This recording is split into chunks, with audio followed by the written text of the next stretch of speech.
ศีลธรรมนำสุขทุกสมัยเราเป็นไทยเนี่ยเพราะมีธรรมประจำชาติหากไร้ศีลสิ้นธรรมต่ำอำนาจประเทศชาติ จะอยู่ได้อย่างไรกันขอกล่าวคำว่าธรรมสวัสดีกับบรรดาท่านผู้ฟังแล้วก็ท่านผู้ชมทุกท่านที่กำลังติดตามช่องธรรมะเป็นทีมทีวีออนไลน์กลุ่มพระสงฆ์อุบาสกอุบาสิการ่วมกันเผยแผ่ธรรมะออนไลน์ไลฟ์สด ทาง Facebook ทาง YouTube สถานีวิทยุ FM ขึ้น 104.50 เมกะเฮิรตซ์วัดฝ่ายหินจังหวัดเชียงใหม่พร้อมทั้งสถานีวิทยุเครือข่ายคลื่นสีขาว8จังหวัดภาคเหนือฉะนั้นก็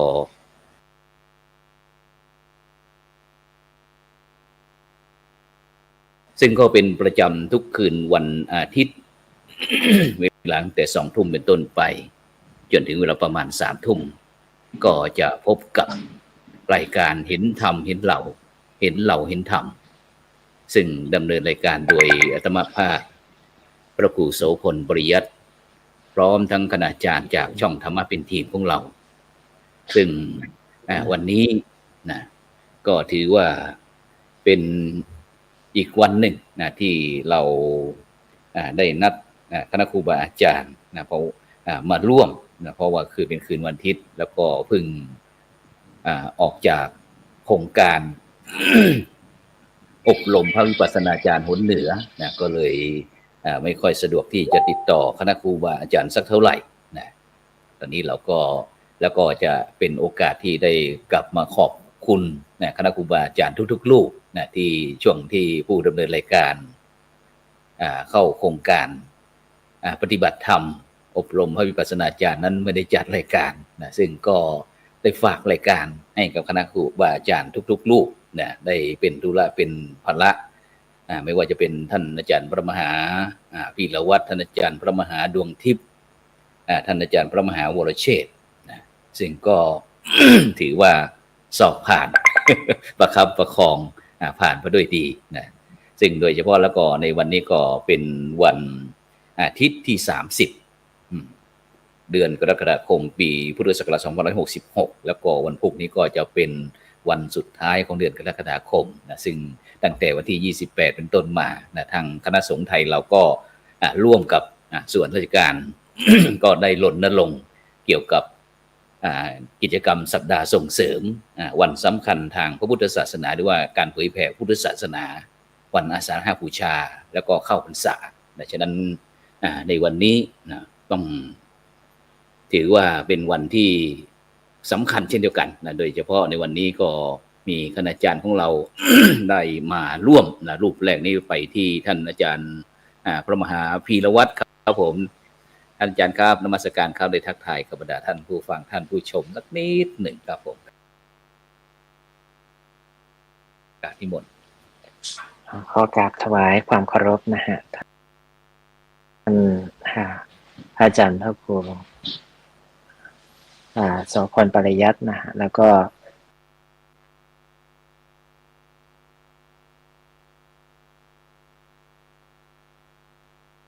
ท่านพระอาจารย์มหาดวงทิพย์นะแล้วก็ครูบาอาจารย์ทั้งหลายทุกท่านแล้วก็ขอเจริญสุขเจริญพรเจริญศรีเจริญวัยจงมีแต่ญาติโยมทั้งหลายทุกท่านที่เข้ามาทางรายการในวันนี้เป็นรายการอีกวันหนึ่งที่ได้มาสนทนาธรรมกันในรายการเห็นธรรมเห็นเราและเห็นเราเห็นธรรมถือว่าเป็นโอกาสดีแล้วก็เป็นวันที่ดีที่เรามาร่วมสนทนากันในวันนี้ครับครับผมครับสาธุครับไปที่รูปที่2ครับท่านอาจารย์พระมหาดวงทิพย์ปริยัตถาลีนะครับอาจารย์มหาดวงทิพย์การนิมนต์ครับผมครับก็ถวายความเคารพอาจารย์พระครูโสพลนะครับแล้วก็ท่านขอโอกาส ท่านอาจารย์พระมหาพีรวัตรนะครับตลอดถึงขอเจริญพรญาติโยมสาธุชนทุกท่านนะครับที่กำลังรับฟังเห็นรายการเห็นธรรมเห็นเราครับในวันนี้ก็ถือว่าเป็นอีกวันหนึ่งเนาะที่เราได้มา ครับ พบกันครับอาจารย์ครับเพราะว่าเมื่อวานนี้เราก็ได้มาพบกันในรายการพุทธศาสนา4 แผ่นดินนะซึ่งวันนี้เนี่ยเราก็จะได้มาพูดคุยกันในเรื่องของ ครับ เห็นธรรมเห็นเราเนาะเห็นเราเห็นธรรม ครับผม ครับซึ่งถือว่าเป็นคำที่ถ้าใครฟังอย่างลึกซึ้งแล้วก็จะทำให้เกิดความเข้าใจว่า เราจะเห็นธรรมะได้เนี่ยก็อยู่ที่ตัวเรานะครับอาจารย์ครับผมครับก็เริ่ม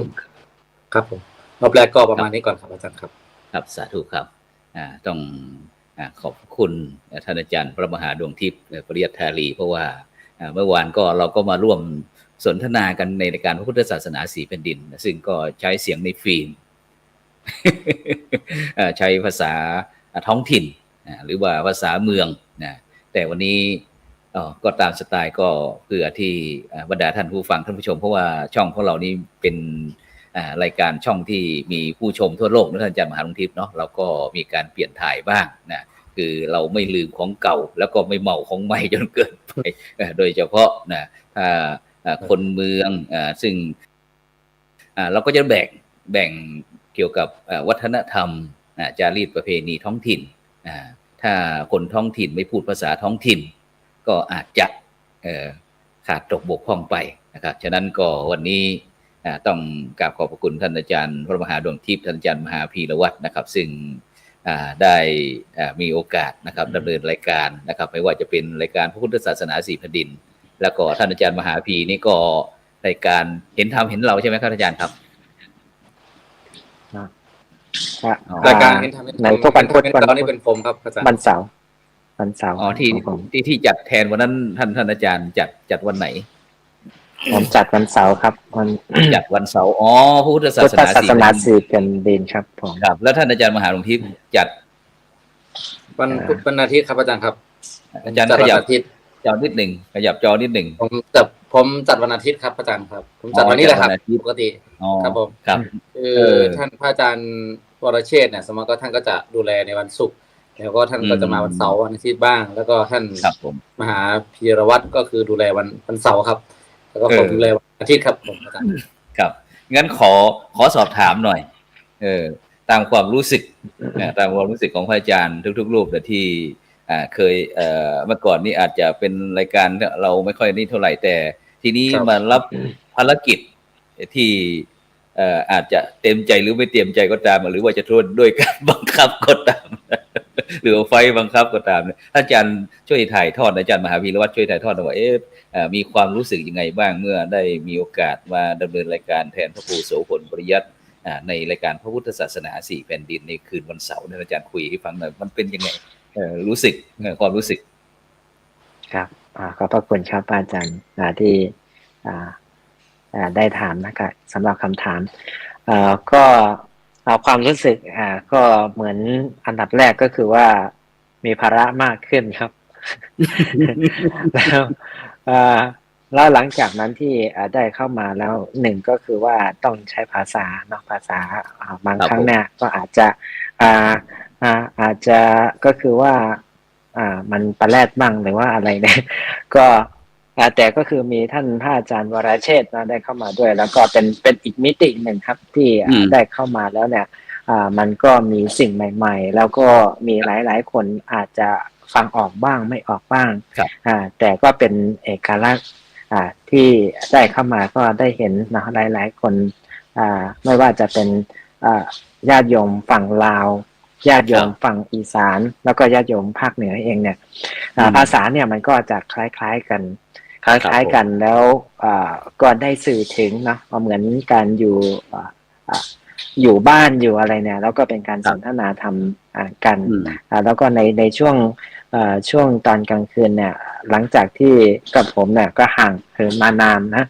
ห่างเหินมานานอีกอย่างหนึ่งก็การจัดระบบหรือว่าอะไรเนี่ยมันมีการเปลี่ยนแปลงก็อาจจะยากลำบากอยู่แต่ครั้งแรกนะครั้งแรกที่ได้เข้ามาแต่พอเข้ามาครั้งที่2ครั้งที่3เนี่ยความเคยชินมันเกิดขึ้นแล้วก็การที่ได้เสพธรรมะได้เห็นคุณโยมทั้งหลายได้เข้ามาติดตามในจอในอะไรประมาณนี้นะมันก็เป็นมิติใหม่ที่เราได้ถ่ายทอดคำสอนหรือว่าได้นำธรรมะมาเสิร์ฟให้แก่ คุณโยมทั้งหลายถึงที่บ้านนะบางคนก็ ครับ อาจจะเป็นสิ่งที่สำคัญโดยเฉพาะที่ปัญหาเนาะที่หลายๆคนได้ถามมาเนี่ยบางครั้งก็ตรงจุดบ้างบางครั้งก็อาจจะเป็นประโยชน์ต่อคนที่เขาได้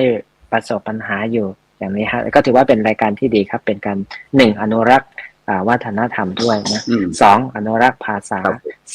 3ก็เป็นการเผยแผ่ธรรมะให้กว้างไกลตามแนวทางของพระพุทธเจ้าที่บอกว่าชี้ทางบรรเทาทุกข์ชี้สุขเกษมสารชี้ทางพัฒนฤพันธ์อันพ้นโศกวิโยคภัยครับอาจารย์ครับครับสาธุครับเดี๋ยวขอข้อมูลอาจารย์เบื้องต้นนิดหนึ่งท่านอาจารย์วัดอะไรนะอยู่วัดผมอยู่วัดนอกครับวัดนอกอำเภอเมืองจังหวัดชลบุรีครับอาจารย์ครับวัดนอกอำเภอเมืองนะครับเมืองจังหวัดชลบุรีเดี๋ยวขอแป๊บหนึ่งจังหวัดชลบุรีนะครับแล้วก็แรกก็รู้สึกหนักใจไหมหนักใจไหมที่ต้องมารับผิดชอบเกี่ยวกับรายการที่จะต้อง เตรียมข้อมูลค้นหาข้อมูลอะไรต่างๆในอาจารย์มหาพีรวัตรก็มีบ้างครับอย่างเช่นผมรับค่ายอบรมอย่างนี้ครับเพราะว่ามันตอนกลางคืนมันก็จะด้านกันผมก็วานให้ท่านพระอาจารย์วรเชษฐ์บ้างหรือว่าอะไรบ้างบางครั้งก็พอเสร็จแล้วผมก็เข้ามา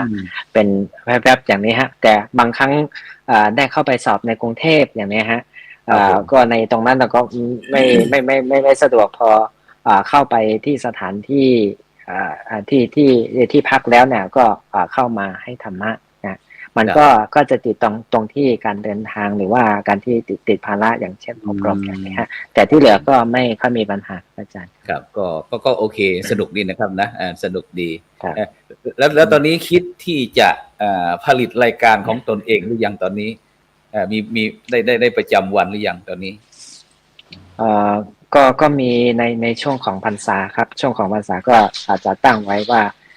จะทำนะเป็นคลิปก็มีโยมรู้สึกว่าโยมวลิศนันหรือเปล่าที่ขอมาเนาะก็อยากจะขอธรรมะสั้นๆ1 นาทีอย่างนี้เป็นต้นโยมบอกว่าอยากจะเอาไปลง TikTok นะก็ผมก็รับปากไว้เราก็เลยบอกว่าจะหาเวลาอัดไปให้นะอัดไปให้อยู่แล้วก็ตอนนี้ก็พยายามที่จะทำมาฟื้นฟูใหม่ครับฟื้นฟูการตัดต่อหรือว่าเกี่ยวกับธรรมะที่มันสั้นๆครับผมน่าสนใจมากครับซึ่งเดี๋ยวเราจะสนทนากันอีกทีนึงเดี๋ยวเราไปที่ท่านอาจารย์พระมหาดวงทิพย์นะครับปริยัตถาลีนะครับเมื่อวานเราคุยกันเรื่องเกี่ยวกับวันอาสาฬหบูชาเข้าพรรษาแต่วันนี้มากระทบไหลดาราหน่อยที่จะต้องแบกภาระเพราะว่าพระครูโสพลก็เกรงใจคณะครูบาอาจารย์นะครับเป็นยังไงบ้างครับอาจารย์มหาดวงทิพย์ที่จะต้องมาดำเนินรายการแทนพระครูโสพลในทุกคืนวันอาทิตย์นะครับถ่ายทอดความรู้สึกบ้างก็ปกติผมก็ทำอยู่แล้วละครับอาจารย์ปกติก็คือเราก็ทำรายการทำมาเป็นทีมเนี่ยถือว่าครูบาอาจารย์ทุกท่านก็มีส่วนสำคัญครับก็คือเมื่อก่อนเราก็ทำอยู่แล้วแต่เมื่อก่อนเนี่ยผมก็จะจัดทุกวันอาทิตย์นะครับเป็นพระไตรปิฎกศึกษาแต่หลังๆเนี่ยเนื่องจากว่าเราก็มีภาระมากขึ้นครับอาจารย์แล้วก็ทำให้เราอาจจะมีเวลาน้อยลงนะครับแต่ว่าก็ถือว่าเป็นเรียกว่าเป็นสิ่งที่ดีครับที่ได้มาช่วยนะคือการช่วยศาสนาเนี่ยมันก็เป็นสิ่งที่คือเรียกว่าคือยิ่งหากว่าถ้าเราทำได้ช่วยได้เนี่ยก็จะเป็นสิ่งที่ดีมากก็คือพยายามช่วยนะครับเพราะว่าเนื่องจากว่าเป็นการทำให้พระอาจารย์นั้นแล้วก็ทำให้รายการทำมาเป็นทีมนะครับเห็นเรานั้นได้ก้าวต่อไปครับเป็นที่พึ่งพาของคนฟังครับคนฟังก็จะได้เข้าใจว่าโอ้อย่างน้อยที่สุดก็คือแม้แต่ไม่มีครูบาอาจารย์เนี่ยพระอาจารย์โสพลก็มีครูบาอาจารย์ท่านอื่นมาช่วยแบ่งเอากำลังใจให้ญาติโยมได้ฟังธรรมะอย่างเงี้ยเข้าใจครับซึ่งถือว่ามันเป็นสิ่งที่เราควรทำอยู่แล้วครับมันไม่มีปัญหาเข้าใจมันเนี่ยเป็นสิ่งที่เราควรทำแล้วก็รู้สึกไม่ได้หนักใจครับหากว่าเราวันไหนที่เราทำไม่ได้แล้วก็เราก็หาคนอื่นถ้าสมมติไม่มีใครเลยก็เอาไปครับคือตามเหตุปัจจัยเขาเรียกว่าคือตามมีตามเกิดครับมันมียังไงก็ทำอย่างนั้นนะครับก็คือ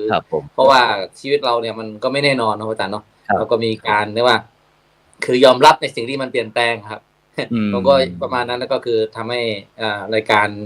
เห็นทำเป็นเรานะครับที่มารับดูแลก็ดีครับอาจารย์ครับก็ได้คุยกันทั้งว่า ในการเห็นธรรมเห็นเราจริงๆแล้วไม่รู้ว่าพระอาจารย์ตั้งไว้เนี่ยมีวัตถุประสงค์ไงแต่ว่าในคุยกันกับพระอาจารย์วรเชษฐ์บ้างท่านอาจารย์พระมหาพีรวัตรบ้างนะครับเราก็คุยกันว่า ในการทำมาเห็นธรรมเห็นเราก็คือว่าเห็นธรรมะนะครับเห็นความเป็นจริงของชีวิตเนี่ยที่ตั้งแต่ปัจจุบันตั้งแต่ตื่นเช้ามาจนถึงนอนนะครับถ้าเราสามารถมองทุกอย่างให้เป็นธรรมะเนี่ยมันก็จะทำให้เราเห็นธรรมจริงๆแต่ถ้าเรามองเห็นความเป็นจริงมองไม่เห็นผลดีผลเสียหรือว่าเป็นสิ่งที่มันดีงามหรือไม่ดีงามในสิ่งต่างๆที่เราพบเจอเนี่ยเราก็อาจจะไม่เห็นธรรมะอย่างนี้ครับอาจารย์แล้วก็ทำให้เราได้มาเห็นแล้วก็ได้มาค้นคว้าเพิ่มเติมครับว่าเห็นธรรมเห็นเรานั้นเป็นอย่างไรอย่างเช่นว่าทำตรงเนี้ยเราได้มาจากพระวักกลิเถระนะครับซึ่งคอยติดตามคอยเฝ้าหาพระพุทธเจ้าหลงไหลในรูปพรรณสันฐานหลงไหลในสิ่งของภายนอกนะครับที่จริงแล้วสิ่งของภายนอกนั้นอ่ะมันก็เป็นสิ่งที่เรียกว่ามันไม่ยั่งยืนนะครับแทนที่จะหาสิ่งภายนอกหาภายในตัวเราเองดีกว่าไหมเราไม่ต้องไปค้นคว้าด้นดิ้นไปทะเลไปภูเขาไปขึ้นเครื่องไปอะไรที่แต่ว่าหาในใจเราเองดีกว่าไหมอย่างเงี้ยนี่ก็ทำให้เราได้มองเห็นว่าที่จริงแล้วเนี่ยจริงๆแล้วการที่เราจะพักผ่อนการที่เราจะให้เราตัวเองแล้วมีพลังใจเนี่ยคือหาจากตัวเองนั่นแหละคืออยู่ที่ไหนก็ตามหาจากตัวเราเองเนี่ยง่ายที่สุดนะครับจะเป็นการที่ให้กำลังใจตัวเองด้วยเป็นการเสริมนะครับพลังจิตนะครับในตัวเองครับเป็น powerful mind ในจิตใจของตัวเองด้วยอาจารย์ครับผมครับผมครับสาธุครับนี่ก็เป็นความในใจนะครับหรือว่าอุดมการณ์นะครับของพระนักจัดรายการของเราจากช่องธรรมะเป็นทีมนะครับซึ่งก็ผู้ดำเนินรายการเองก็เกรงใจครับกลัวน้องๆสหธรรมนะครับสหายธรรมของเราจะไปเป็นภาระไปอะไรที่ต้องมาแบกภาระแทนผมบ้างอะไรบ้างแต่ซึ่งก็อย่างที่ท่านอาจารย์ทั้งสองรูปได้พูดให้คุยฟังท่านผู้ฟังทั้งหลายนะซึ่งก็ถือโอกาสที่เราจะต้องมีการฝึกโดยเฉพาะเรื่องความรับผิดชอบใช่ไหมอาจารย์เนาะถึงแต่โดยเฉพาะวันนี้เราคุยกันเรื่องง่ายๆก็คือโดยเฉพาะเวลาเราจัดรายการอะไรต่างๆหรือว่าเราจะประชาสัมพันธ์หรือว่าเผยแผ่ธรรมะจะเสียงตามสายหรือว่าทางไลน์อะไรก็ตามเนี่ยสมมุติว่าถ้าเราได้จัดบ่อยๆเข้าเนี่ยทีนี้FC หรือว่าบรรดาท่านผู้ฟังท่านผู้ชมที่ติดตามเราเนี่ยเขาก็จะรอนะรอแล้วรอถ้าครั้งหนึ่งไปไหนนะพระอาจารย์มหาหลวงที่อาจารย์พระครูโสพลอาจารย์มหาพีรพัฒน์ไปไหนนะเนี่ยอย่างบรรดาท่านผู้ฟังท่านผู้ชมวันนี้ไม่ว่าจะเป็นทางคุณสุภาวดีสังแก้วเนี่ยก็บอกว่ากราบต้อนรับผู้ดำเนินรายการเห็นธรรมเห็นเราค่ะคุณกรพัฒน์ก็แล้วก็คุณอะไรอีกขอเสียงนิดเจ้าค่ะขอเสียงอะไรเอ่ยท่านอาจารย์เสียงใครเอ่ย ขอเสียงคุณครูยากศนนะแม่ครูนี่ก็โยมแก้วอินสมนะคุณโยมกัญญาขันตาเนี่ยคุณอะไรชัมเพนเหรอคุณโยมจันนะน้องคุณโยมแดงคุณโยมสุวรรณมีสมในคุณโยมหนูเรนูการแล้วก็คุณโยมรัชนีเขื่อนเพชรนะซึ่งก็พยายามที่จะติดตามพวกเราซึ่งตรงนี้ท่านอาจารย์ครับซึ่งบรรดาท่านผู้ฟังท่านผู้ชมนะครับซึ่งก่อนติดตามพวกเราก็บอกว่าได้ยินคณะครูบาอาจารย์ช่องธรรมะเป็นทีมเราเนี่ยถือว่าเป็นสุดยอดนะครับสุดยอดของพระสงฆ์นักพัฒนารุ่นใหม่เพราะอะไรครับเพราะว่าช่องของเราก็ไม่ใช่ว่าเป็นช่องใหญ่ๆนะอาจารย์มหาทิพย์เนาะเป็นช่องที่พวกเราโดยเฉพาะเรื่องจิตอาสาใช่ไหมอาจารย์เนาะหรือว่าจิตสามัญสำนึกว่าอุดมอลการอะไรต่างๆเนี่ยคือความจริงนี่เรามาคุยกระเทาะให้ฟังหน่อยก็ได้นะคุยให้กับบรรดาท่านผู้ฟังท่านผู้ชมว่าอย่างที่โดยเฉพาะท่านอาจารย์มหาดวงทิพย์ท่านอาจารย์มหาพีรพัฒน์ที่ก็ถือว่าเป็นผู้ดำเนินการที่เป็นคณะทำงานของเราที่มีความสำคัญมากมันจุดตรงไหนเริ่มตรงไหนมาครับท่านอาจารย์ถึงมาคิดกันในการที่เราจะนำธรรมะเข้าสู่ออนไลน์หรือว่าเข้าทีวีออนไลน์ดิจิตอลอะไรแบบนี้ครับท่านอาจารย์ครับเจ้าผมก่อนใช่ไหมครับอาจารย์ครับใช่ครับครับผมครับก็ความเป็นมาจริงๆหรือว่าในการที่นะครับธรรมะเป็นทีมเนี่ยทีวีออนไลน์ในการเผยแผ่ธรรมะเนี่ยครับก็มาจากการที่คณะสงฆ์รุ่นใหม่นะครับอยู่ในช่วงของโควิด-19 แล้วก็มองเห็นว่าให้เมื่อเรามี IT นะครับมีสื่อเหมือนกับว่าเรามีช่องทางในการที่จะนำธรรมะไปถึงบ้านธรรมะ delivery ถึงบ้านให้กับ ครับ พี่น้องประชาชนหรือให้กับญาติโยมพุทธศาสนิกชนนะครับที่รับฟังนะครับพระอาจารย์ก็เลยคิดว่าเราทำยังไงล่ะทีนี้ถ้าเราทำคนเดียวนะครับบางคนก็คิดว่าก็จะดังคนเดียวรู้สึกว่ามันไม่ค่อยรู้สึกว่ามันไม่สร้างความเป็นหนึ่งในคณะสงฆ์นะครับรุ่นใหม่ด้วยนะครับอาจารย์ก็เลยคุยกันหลายๆคนตอนนั้นนะครับหลายๆคนตั้งแต่พระอาจารย์ณัฐีวิทย์เข้ามา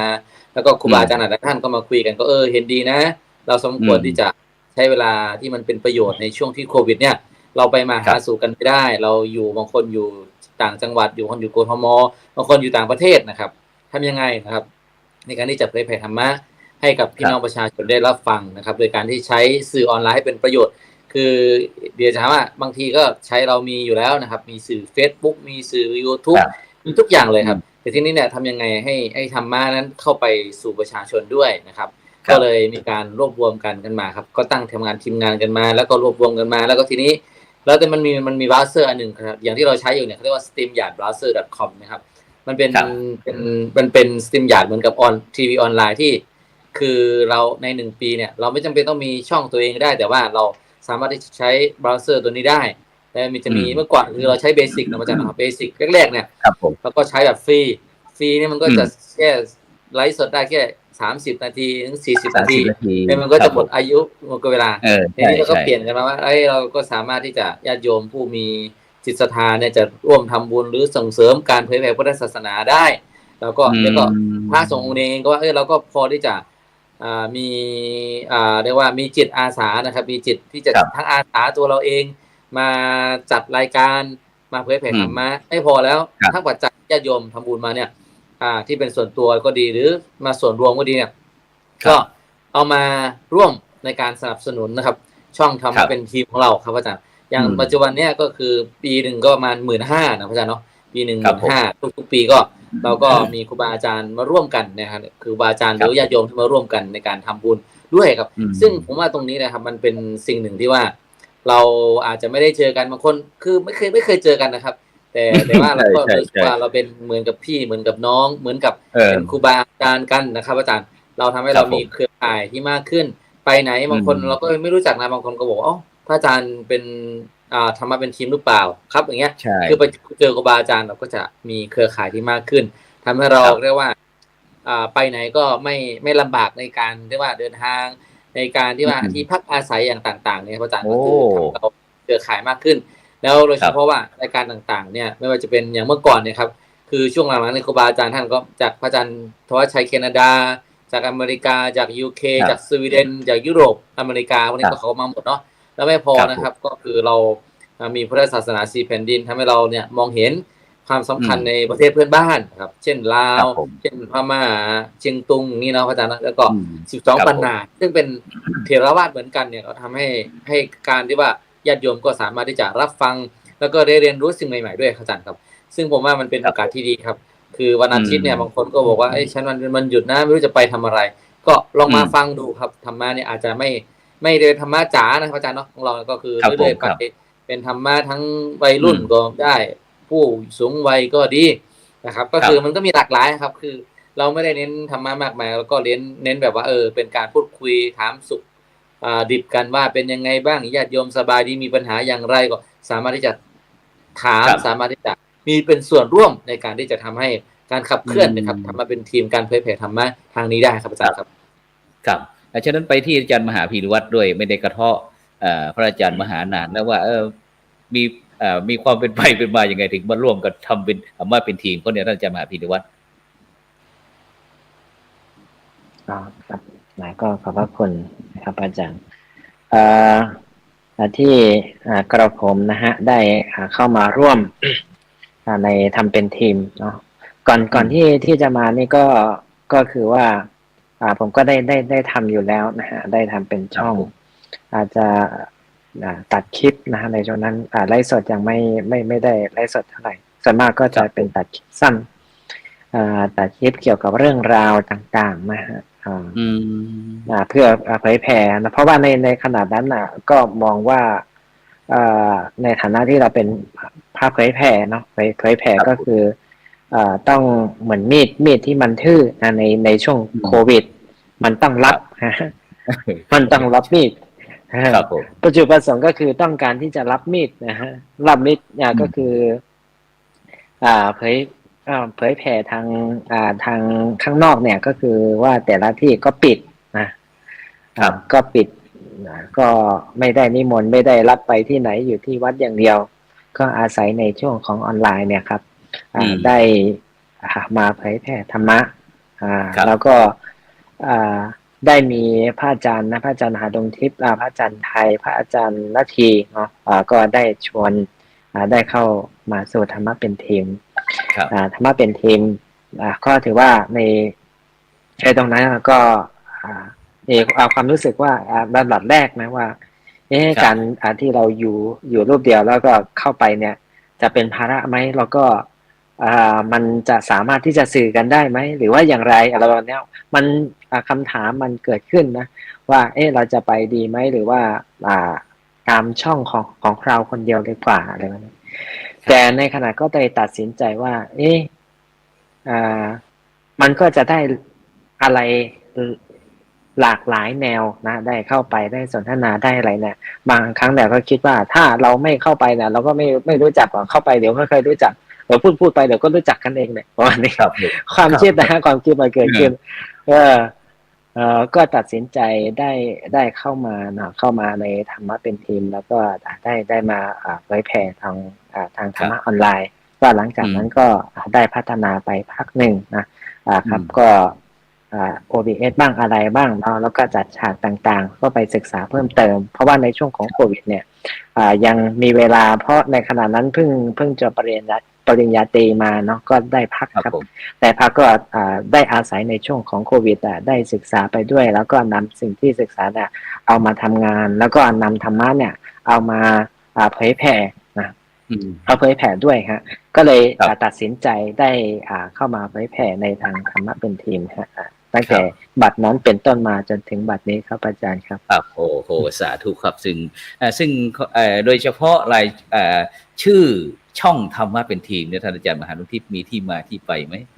ใครเป็นคนตั้งให้เนี่ยคือตอนนั้นเนี่ยไม่แน่ใจว่าใครเป็นคนตั้งนะครับแต่ว่าในความคิดของจริงๆแล้วเนี่ยน่าจะเป็นท่านอาจารย์นาทีคือก็ทำเป็นทีมเนี่ยคือหมายความว่าเรามารวมกันนะครับทั้งภิกษุสามเณรทั้งอุบาสกอุบาสิกาคือทั้งบริษัท4เนี่ยเพราะว่ารายการของเราเนี่ยเมื่อก่อนเนี่ยมันไม่เฉพาะพระนะที่มาเผยแผ่ธรรมะก็มีอนุศาสนาจารย์มีครูบาอาจารย์เข้ามาณปัจจุบันก็ยังมีครับครูบาอาจารย์เป็นญาติโยมที่มีความเป็นจิตอาสาที่จะเป็นส่วนหนึ่งในการเผยแผ่ธรรมะก็มาร่วมกันนะครับซึ่งทำให้เรามองเห็นว่าการทำเป็นทีมแล้วเนี่ยมันก็เป็นทีมเวิร์กนะอาจารย์เนาะแล้วก็เลยว่าทีนี้เนี่ยทำยังไงล่ะก็คือปกติเราจะพูดว่าทำเป็นทีมกันนะทำเป็นทีมเวิร์กอย่างเงี้ยแล้วก็เลยว่าในเมื่อเรามีธรรมะเนี่ยเราก็เอาธรรมะตัวนั้นเป็นเรียกว่าธรรมซึ่งในความหมายว่าสมมติเราทำเป็นทีมเนี่ยบางคนทีมนี้คือเป็นทีมเวิร์กที่ดีนะเงี้ยแต่ว่าหลังๆก็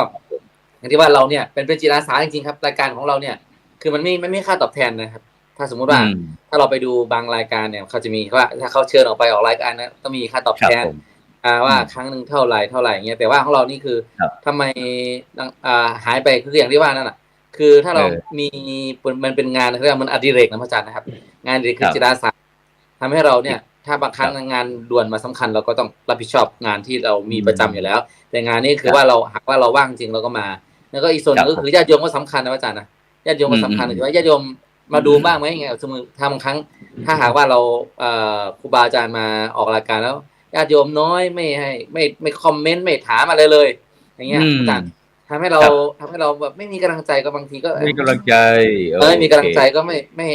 โอเคตั้งนานก็มาออกทีนึงแล้วกันอย่างเงี้ยแต่ถ้าหากว่าญาติโยมนะโดยเฉพาะโยมสุวรรณมีสมในเนี่ยจะเป็นแฟนคลับคนหนึ่งครับโรงเรียนประจำว่าเวลาเรามาออกรายการเนี่ยท่านก็จะมีการคอมเมนต์สาธุมีการสอบถามอย่างเงี้ยคือมันก็เป็นดีนะครับเพราะว่าเป็นการรู้ว่ายังมีส่วนร่วมยังมีญาติโยมที่ยังสนใจนะอย่างเงี้ยถ้าหากว่าไม่มีญาติโยมมาคอมเมนต์ไม่มีอะไรเลยเนี่ยมันรู้สึกว่ามันก็จืดชืดไม่มีกำลังใจแล้วก็บอกว่าเราจะทำยังไงคือบางครั้งเนี่ยก็ครูบาอาจารย์ก็พยายามหานะคือแต่ละท่านก็มีเขาเรียกว่ามี มีแนวทางอาจารย์นะมีวิธีการที่บางคนก็อาจจะเป็นแนวทางธรรมะวัยรุ่นบางคนก็เป็นธรรมะ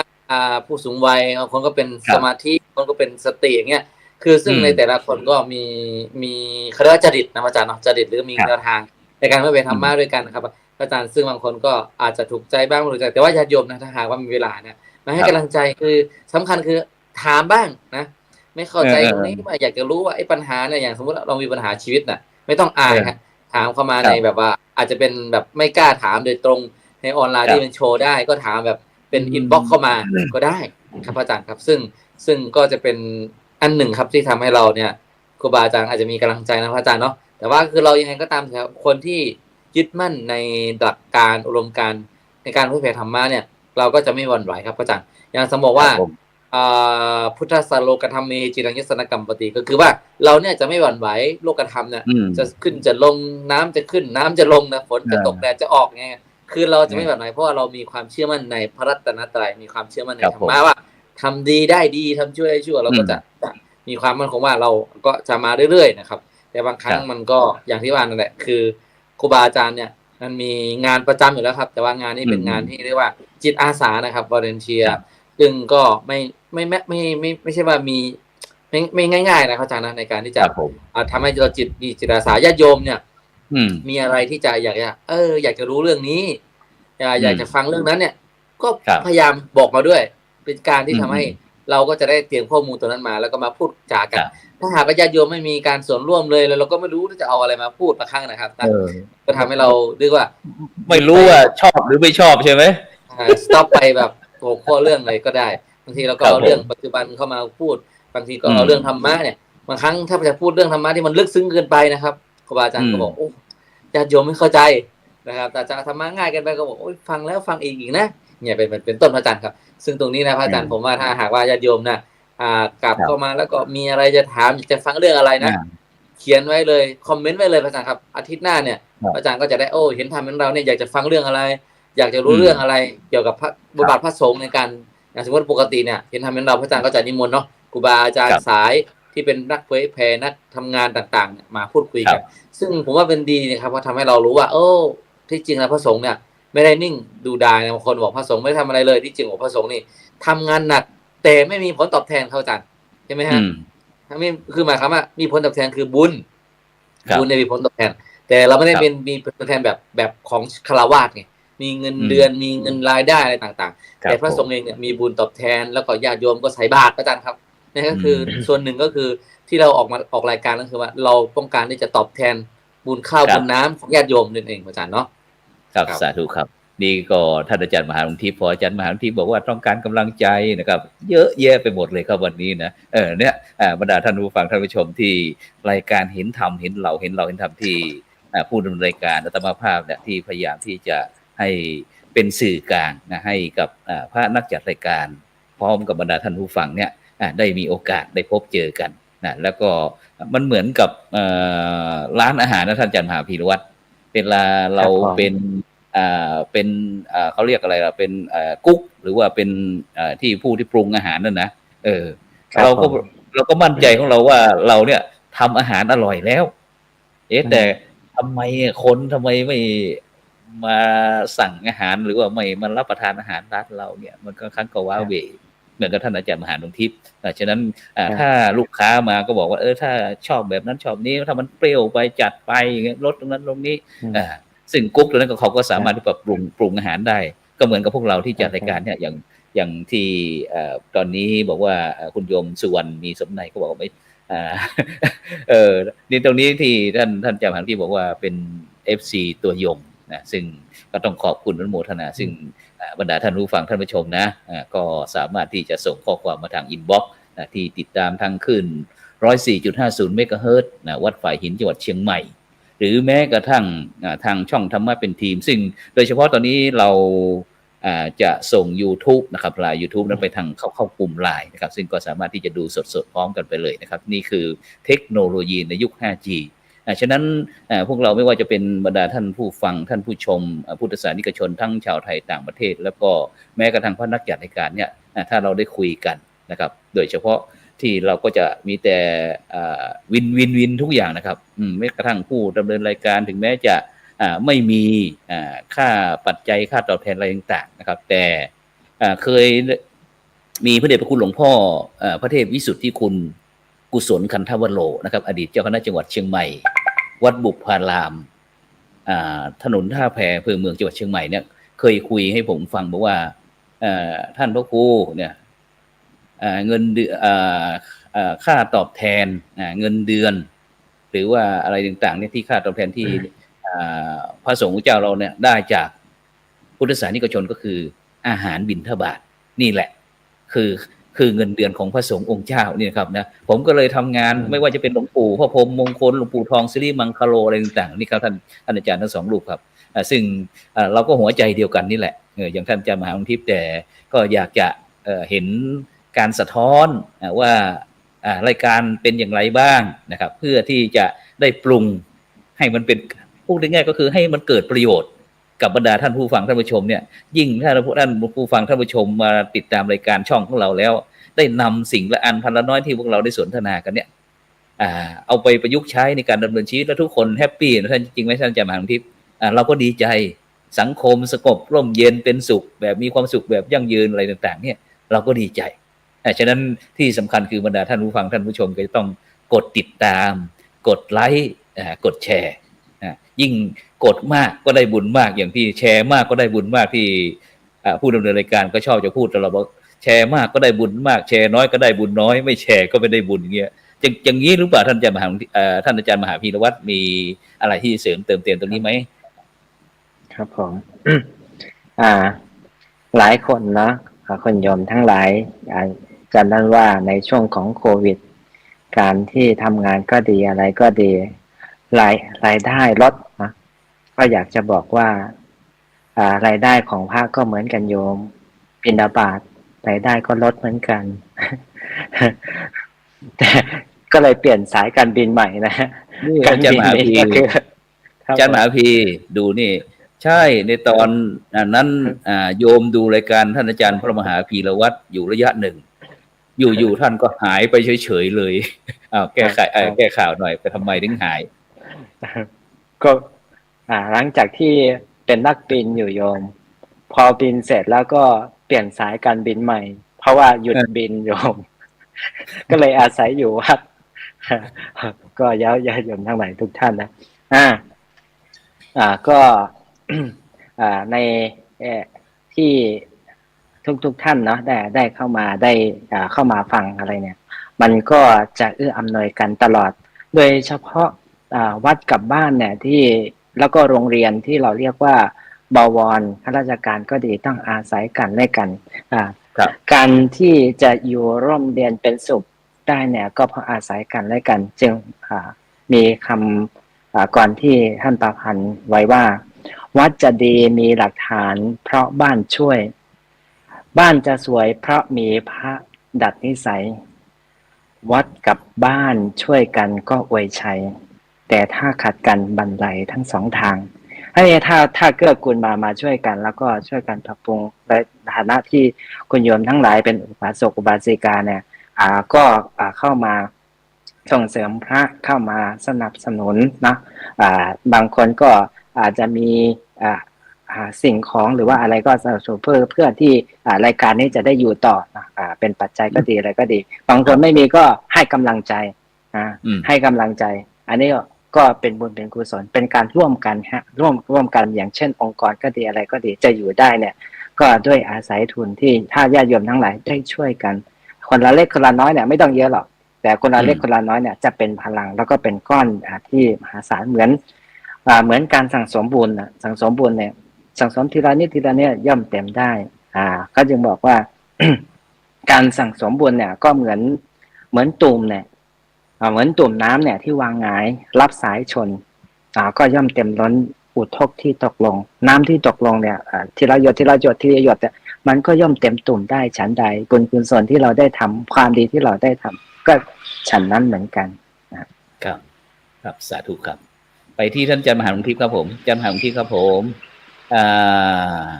เดี๋ยวพอดีมีบรรดาท่านผู้ฟังท่านผู้ชมก็บอกทั้งมีคุณหมอในแพทย์ด้วยนะอาจารย์มหาวิทิพย์ ได้ อืม ได้คุยกับระดับด็อกเตอร์นะอาจารย์มหาถือว่าได้เห็นตรงผลสะท้อนที่บรรดาท่านผู้ฟังท่านผู้ชมของเรานะที่ได้ติดตามมาเนี่ยท่านอาจารย์หมานทิพย์มีความ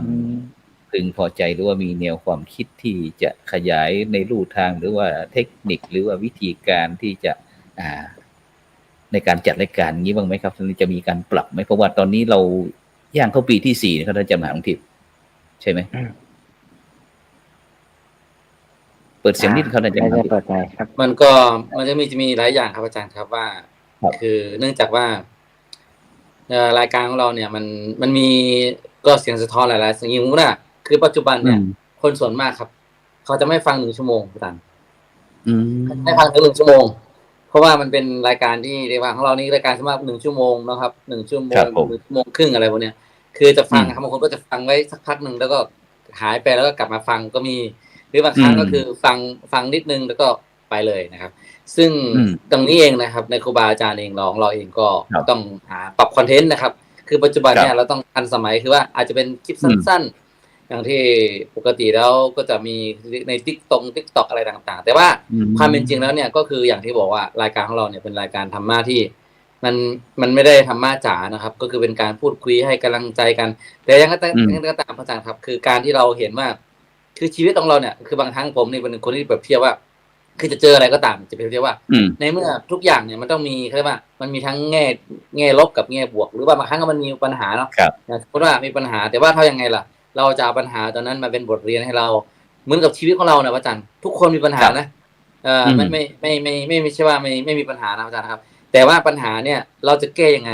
อาจารย์ครับซึ่งปกติแล้วถ้าเป็นพระเรานะเราก็ทุกคนมันก็มีบางครั้งก็มีปัญหาเรื่องอะไรต่างๆแต่พระเราเนี่ยมีภูมิคุ้มกันที่ดีคือมีธรรมะอยู่ในใจมีหลักธรรมในการแก้ปัญหาเราไม่ใช้การแก้ปัญหาวิธีที่มันไม่ใช่ถูกต้องเนี่ยใช้หลักของปฏิจจสมุปบาทในหลักของอริยสัจสี่ในการแก้แล้วความทุกข์ของเราเกิดขึ้นเพราะอะไรบางคนพระเนี่ยอาจจะไม่มีความทุกข์ครับอาจจะว่ามีปัญหาเรื่องเอาว่าบางทีทำงานนะครับคือทำงานแล้วรู้สึกว่ามันเวลามันรู้สึกมันจะเยอะไปโอเวอร์โหลดไปอย่างเงี้ยเราทำยังไงล่ะครับเราก็จัดการเวลาของเราให้ดีมากขึ้นหรือบางครั้งเนี่ยในการส่วนหนึ่งนะครับอาจารย์ว่าแต่ในการเราเป็นส่วนหนึ่งของภิกษุภิกษุณีอุบาสกอุบาสิกาเนี่ยทำยังไงล่ะฮะเราจะเป็นทำให้เราจะทำคุณประโยชน์ให้กับศาสนานี้ได้อย่างไรบ้างถ้าเรามีจิตใจอย่างนี้นะอาจารย์มันก็จะทำให้เรามีความสบายใจแล้วก็มีความ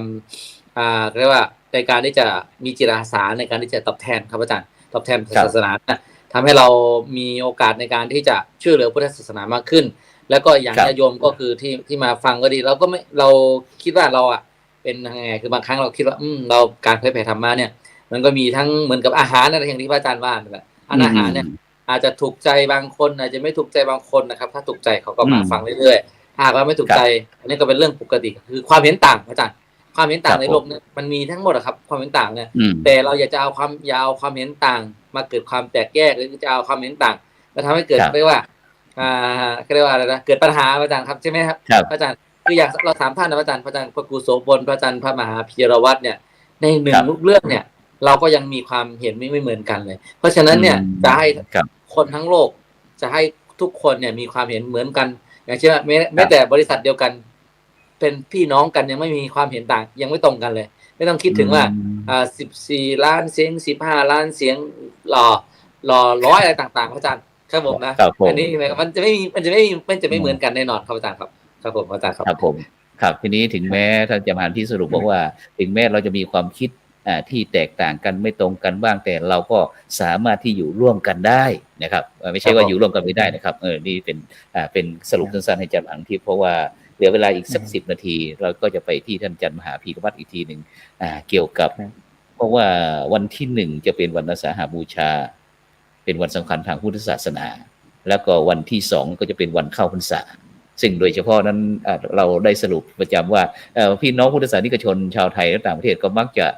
หลงว่าวันอาสาฬหบูชาแหละคือวันเข้าพรรษาแต่ความจริงนั้นวันอาสาฬหบูชาไม่ใช่วันเข้าพรรษาวันอาสาฬหบูชาก็คือวันอาสาฬหบูชาส่วนวันเข้าพรรษาวันษาก็คือตั้งแต่แรม1 ค่ำเดือน8หรือว่าเดือน10อย่างปีนี้ ทางประเทศไทยเราก็จะมีเดือน8 2 หนก็เลยเอา8 หลักเนี่ยมาเข้าพรรษาเพราะว่าตอนนี้ที่ฉานตะวันออกเข้าพรรษาไปแล้วได้จะเดือนแล้วนี่ท่านอาจารย์มหาพี่ใช่ไหมจะเดือน ใช่ครับ แล้ว ก็ถ้าพรุ่งนี้มะรืนก็เป็น1 เดือนนะครับอาจารย์ใช่ครับฉะนั้นเดี๋ยวเราจะกลับไปที่อาจารย์มหาพิริวัฒน์อาจารย์มหาพิริวัฒน์เข้าพรรษานี่มีการวางแผนอย่างไรบ้างเดี๋ยวเผื่อที่จะหรือว่าจะเข้าพรรษาแล้วมันได้อะไรอย่างเงี้ยคุยกันง่ายๆก่อนนี่หมดเลยครับอาจารย์มหาพิริวัฒน์ขออนุญาตก่อนนะฮะก่อนที่จะเข้าสู่คำถามนะก็ตอนที่ว่าอาจารย์ดวงทิพย์ได้นั่นไว้นะว่าอาหารที่เสิร์ฟให้ตรงจุดนะอันนี้เป็นสิ่งที่สำคัญว่าโยมอยากฟังอันไหนเนี่ยก็คอมเมนต์เข้ามาถามเนี่ยก็เหมือนคุณโยมสั่งอาหารอยากกินอาหารอันไหนก็สั่งตามจุดประสงค์ที่โยมอยากจะกินแต่ว่าถ้าอยู่ดีๆแล้วเนี่ยพามาเสิร์ฟบางครั้งเนี่ยคุณโยมอาจจะกินมาแล้วก็ได้หรือว่าบางครั้งเนี่ยอาจจะทานมาแล้วก็อิ่มแล้วอาจจะอิ่มแล้วครับแล้วก็อันนี้เหมือนพระพุทธเจ้าเนี่ยก็ได้ยกธรรมะที่เรียกว่าธรรมะ1 กำมือเดียวเนี่ยที่ป่าประดูนั้นถามภิกษุทั้งหลายนะก็พระที่นั่งอยู่เนี่ยพระพุทธเจ้าก็ได้กำใบไม้กำมือหนึ่งถามว่าภิกษุทั้งหลายเนี่ยกำไม้กำมือเดียวของเราเนี่ยกับต้นไม้ทั้งป่าเนี่ยอันไหนมากกว่ากันนะบอกว่าใบไม้ทั้งป่าอยู่แล้วพระเจ้าค่ะถูกแล้วนะก็เลยบอกว่าธรรมะที่เราเอามาสอนหรือเอามาเทศให้แก่แต่ละคนเนี่ยเอามาแค่กำมือเดียวแต่ธรรมะของพระองค์นี่มีทั้งป่าอันนี้แหละจึงเป็นหลักว่าให้ตรงจุดนะแล้วก็ความเห็นของแต่ละท่านเนาะแต่ละท่านที่ตรงกันอาจจะการมองเห็นอาจจะแตกต่างกันความคิดอาจจะแตกต่างกันเหมือนการมองคนละด้านนะคนละด้านอาจจะคนอยู่อีกที่หนึ่งก็จะมองเป็นอีกแบบหนึ่งคนอยู่อีกด้านหนึ่งก็จะมองอีกแบบหนึ่งแต่สิ่งที่สำคัญนั่นก็คืออุดมการณ์เดียวกันผมเชื่อว่าถ้าเรามีอุดมการณ์เดียวกันแล้วเนี่ยก็ทำงานร่วมกันได้เหมือนเราที่เผยแผ่พุทธศาสนาใช่ไหมครับอาจารย์เรามีอุดมการณ์เดียวกันคือเพื่อพุทธศาสนาจึงมาอยู่ร่วมกันแล้วก็เผยแผ่ญาติโยมทั้งหลายก็เช่นเดียวกันนะเพราะฉะนั้นเนี่ยก็อยากจะนั่นว่าการที่ได้มาอยู่ร่วมกันหรือว่าการให้กำลังใจกันเนี่ยเป็นสิ่งที่สวยงามสิ่งที่สวยงามอย่างไรโยมจึงมีคำหนึ่งที่บอกว่าเศษแก้วนั้นบาดคมเศษอารมณ์นั้นบาดใจเศษเหล็กยังสามารถซื้อขายกันได้แต่เศษหัวใจนั้นใครจะเอาถ้าเราเปลี่ยนเศษนั้นมาเป็นกำลังใจนะกำลังใจบอกว่าน้ำป่าน้ำคลองยังเป็นรองน้ำใจน้ำไหนๆก็สู้น้ำใจไม่ได้น้ำใจก็มีสิ่งที่กว้างกว่ามหานาทีเหมือนทะเลญาติโยมทั้งหลายนะเวลาน้ำอะไรไหลหลากมาหรือว่าในช่วงของเข้าพรรษาเนี่ยไม่มีเลยที่ทะเลจะปฏิเสธว่าเต็มแล้วไม่มีเลยที่จะปฏิเสธว่ามีสิ่งที่สกปรกเข้ามานะไม่ต้องมานะไม่มีเลยเพราะฉะนั้นเนี่ยจริงอย่าบอกว่าน้ำใจสิ่งครับผมอาจจะท่านอาจารย์มหาพีรพัฒน์อาจจะกลางเป็นนิดหนึ่งอาจจะเกี่ยวกับระบบอินเทอร์เน็ตท่านอาจารย์มหาที่ครับวันเข้าพรรษามาแล้วครับวันเข้าพรรษากับวันอาสาฬหบูชาก็ขออนุญาตได้สั้นๆก็แล้วกันเนาะเพราะมีเวลาวันอาสาฬหบูชาเนี่ยเป็นวันที่พระพุทธเจ้าเนี่ยพระพุทธองค์หลังจากที่ได้ตรัสรู้แล้วเนี่ยก็ได้มาแสดงเรียกว่าเป็นปฐมเทศนาเป็นการแรกที่เผยแผ่ธรรมะ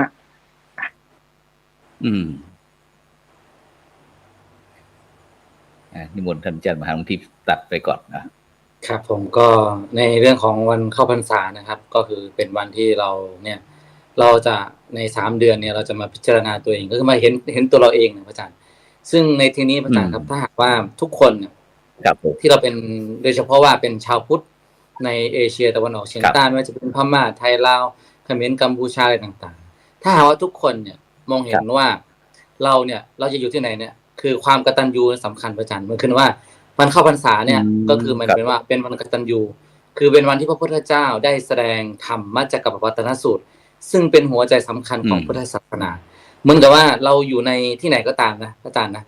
เพราะฉะนั้นคือเรื่องของว่าบุญคุณเนี่ยบุญคุณประเทศบุญคุณสถานที่บุญคุณของศาสนาบุญคุณของผู้ปกครองเช่นพระมหากษัตริย์อะไรต่างๆเนี่ยซึ่งผมว่ามันก็เป็นสิ่งที่เราทุกคนน่ะต้องให้ความเคารพครับอาจารย์เหมือนกับว่าวันเข้าพรรษาเนี่ยเราต้องมานึกถึงว่าสิ่งที่เราเคารพที่สุดคือพระพุทธเจ้าพระธรรมพระสงฆ์เนี่ยทำยังไงเราจะเข้าไปเป็นส่วนหนึ่งหมายความว่าเราไม่จำเป็นต้องมาบวชแบบเราอาจารย์เนาะไม่จำเป็นต้องมานุ่งผ้าเหลืองเนี่ยแต่ว่าถ้าเป็นในชาวไทยเราเนี่ยจะมีคณะบวชพรรษานะครับปฏิบัติธรรมช่วงเข้าพรรษางดเหล้าเข้าพรรษาอะไรต่างๆซึ่งตรงนี้คือหมายถึงว่าเราเนี่ยเอาตัวเราเองมาเป็นส่วนหนึ่งของวันอาสาฬหบูชาหรือวันเข้าพรรษานะครับคือเราจะเห็นธรรมเห็นเราจริงๆอาจารย์ถ้าหากใครอยากเห็นธรรมเห็นเราก็คือต้องเอาตัวเราเองเนี่ยมาฝึกดูอาจารย์ครับมาฝึกดูแล้วก็มาทำตามธรรมะของพระพุทธเจ้าดูแล้วเราจะเห็นความเป็นจริงว่าทุกอย่างนั้นเป็นของที่ไม่จีรังยั่งยืนทุกอย่างนั้นมันไม่ถึง100 ปีอ่ะทุกคนต้องตายครับเพราะฉะนั้นเนี่ยที่เราอยู่ด้วยกันเนี่ยทำยังไงเราจะเป็นประโยชน์ที่สุดทำยังไงจะเกิดความรักความใคร่กันมากที่สุดครับผมท่านอาจารย์พระมหาพีต่อเลยครับขออภัยครับเมื่อกี้พอดีว่าอินเทอร์เน็ตมีปัญหาก็นิมนต์ท่านอาจารย์ดีก็เมื่อกี้ที่ถึงเข้าอาสาฬหะกับวันเข้าพรรษานะครับวันอาสาฬหบูชาที่พระพุทธเจ้าหรือพระพุทธองค์เนี่ยได้แสดงปฐมเทศนาเป็นครั้งแรกคือธรรมจักรกับปวัตตนสูตรธรรมจักรโยมเพราะนี่แหละจึงเป็นสิ่งที่สำคัญอย่างมากที่ญาติโยมทั้งหลายที่ได้เข้ามาสวดธรรมจักรที่วัดก็ดีได้มาฟังธรรมะก็ดีโดยที่ธรรมจักรเนี่ยเป็นธรรมจักรที่กลิ้งไปที่อมตะยั่งยืนอย่างมากนะ2,600 กว่าปีแล้วครับอาจารย์แล้วยังกิ้งมาถึงทุกๆวันเนี้ยนะเราอย่าให้โลกาจักรมาครอบธรรมจักรอีกทีนึงแต่ให้ธรรมจักรไปครอบโลกาจักรในธรรมจักรเนี่ยเป็นปฐมเทศนาเนี่ยเป็นสิ่งที่ดีมากที่พระพุทธเจ้าได้ตรัสไว้ให้แก่ปัญจวัคคีย์นะปัญจวัคคีย์ทั้ง5เนี่ยที่ได้ฟังอมารตธรรมก็คือเป็นธรรมจักรเป็นครั้งแรกเลยปฐมเทศนาชมทั้งหลายทุกท่านนะอันนี้แหละจริงพลาดไม่ได้ว่าคนไหนที่อยู่ที่ใกล้วัดก็ดีอยู่ที่ไหนก็ดีในวันนี้เนี่ยก็ฝากนะ1ก็คือไปฟังทำบุญฟังธรรมะแล้วก็ไปสวดธรรมจักรเพื่อถวายเป็นพุทธบูชาแล้วระลึกถึงนะและ2ก็คือเป็นวันที่พระพุทธองค์เนี่ยก็ได้พระภิกษุเนาะได้เข้ามาบวชเรียกว่าศาสนทายาทนะพระอาจารย์ศาสนทายาทเนี่ยเป็นสิ่งที่สำคัญมากเลยถ้าเหมือนเข้าพรรษาหรือว่าในสิ่งที่เราเนี่ยช่วงโควิดเนี่ยก็ศาสนทายาทก็เริ่มที่จะหายไปศาสนาที่จะอยู่ได้หรือเราอยู่ได้ก็เพราะศาสนทายาทที่จะสืบต่อคำสอนแล้วก็เผยแผ่ต่อพระพุทธองค์ก็ได้ศาสนทายาทเข้ามานะได้บวชครั้งแรกคืออัญญาโกฏัญญะแล้วก็ได้ครบองค์สงฆ์เกิดขึ้นก็คือสี่รูปขึ้นไปเรียกว่าสงฆ์นะ1หรือ2 1เรียกว่าบุคคล2 3เรียกว่าคณะ4เรียกว่าสงฆ์ครบสงฆ์เนี่ย4องค์ขึ้นไปเนี่ยอันนี้แหละจึงเรียกว่ามีพระพุทธได้แสดงธรรมแล้วก็ได้พระธรรมพระสงฆ์เกิดขึ้นครบ3อย่างด้วยกันนะอันนี้ก็เอาข้าวน้อยเท่าต่อไปวันเข้าพรรษานี่เป็นวันที่พระพุทธเจ้าพระพุทธองค์เนี่ยได้บัญญัติไว้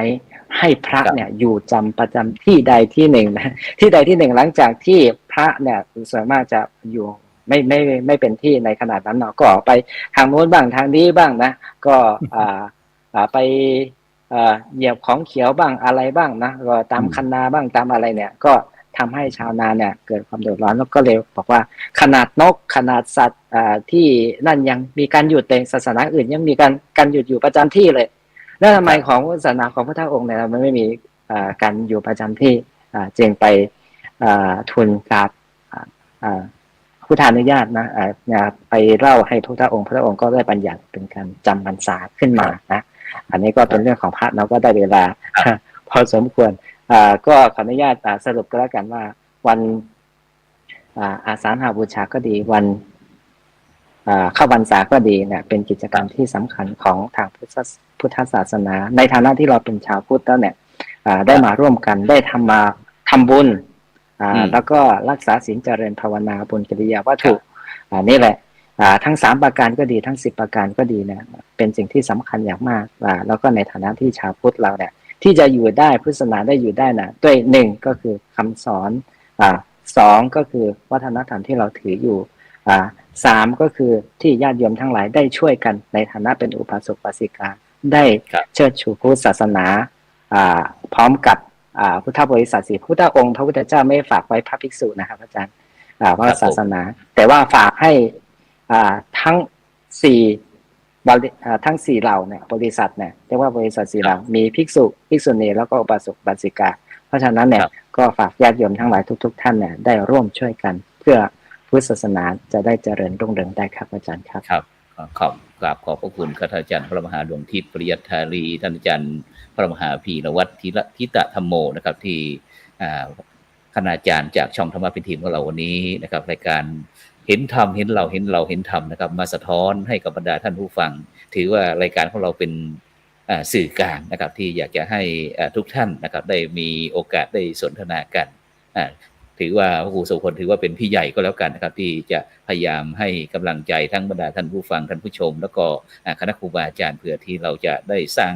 สรรค์สิ่งอันพลน้อยสิ่งดีๆไว้กับสังคมเพราะว่าอะไรครับเพราะว่าพระพุทธศาสนาจะสดใสถ้าพุทธบริษัทของเราสนใจที่จะศึกษาพระพุทธหลักธรรมในทางพุทธศาสนาเท่านั้นเองนะครับ